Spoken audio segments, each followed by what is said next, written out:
ઉના વિધાનસભામાં શક્તિ કેન્દ્રના સંયોજકોનો પ્રશિક્ષણ વર્ગ યોજાયો. ગુજરાત પ્રદેશ ભાજપની સૂચના અનુસાર તેમજ ઉનાના માનનીય ધારાસભ્ય શ્રી કાળુભાઈ આઠોડના માર્ગદર્શન હેઠળ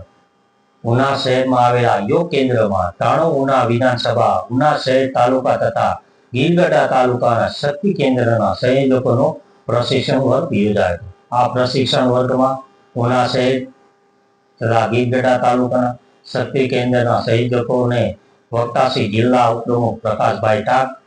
જિલ્લા ભાજપ યુવા મોરચાના પ્રમુખ શ્રી હિતેશભાઈ ઓઝા, પૂર્વ જિલ્લા ભાજપ પ્રમુખ શ્રી માનસિંહભાઈ પરમાર, જિલ્લા ભાજપ મંત્રી શ્રી અશ્વિનભાઈ ઝાલા, જિલ્લા ભાજપ મહામંત્રી વિશાલભાઈ વોરા તેમજ જૂનાગઢના મહાનગરના પૂર્વ પ્રમુખ શ્રી પુનિતભાઈ શર્માએ સંબોધન કરી શક્તિ કેન્દ્રની સંરચના, ભૂમિકા તેમજ ભાજપના ઇતિહાસ અનુસાર વગેરે વિષયનું વિગતવાર માર્ગદર્શન આપવામાં આવ્યું. આ પ્રશિક્ષણ વર્ગમાં ગીર સોમનાથ જિલ્લા ભાજપ પ્રમુખ શ્રી ડોક્ટર સંજયભાઈ પરમાર, ઉના નગરપાલિકાના કારોબારીના સમિતિના ચેરમેન શ્રી ધીરુભાઈ ચંદ, ઉના શહેર ભાજપ પ્રમુખ શ્રી મનીષભાઈ કારિયા, ગીરગઢડા તાલુકા ભાજપના પ્રમુખ શ્રી ધર્મેશભાઈ ડાકોલિયા, તાલુકા ભાજપ પ્રમુખ શ્રી હિરેનભાઈ બામણિયા, ગીરગઢડા તાલુકા ભાજપના મહામંત્રી શ્રી કેશરીભાઈ રાજપૂત, શહેર ભાજપ મહામંત્રી કાંતિભાઈ છગ, ગિરીશભાઈ વાજા તેમજ ઉના વિધાનસભાના શક્તિ કેન્દ્રના સંયોજકો ઉપસ્થિત રહ્યા હતા.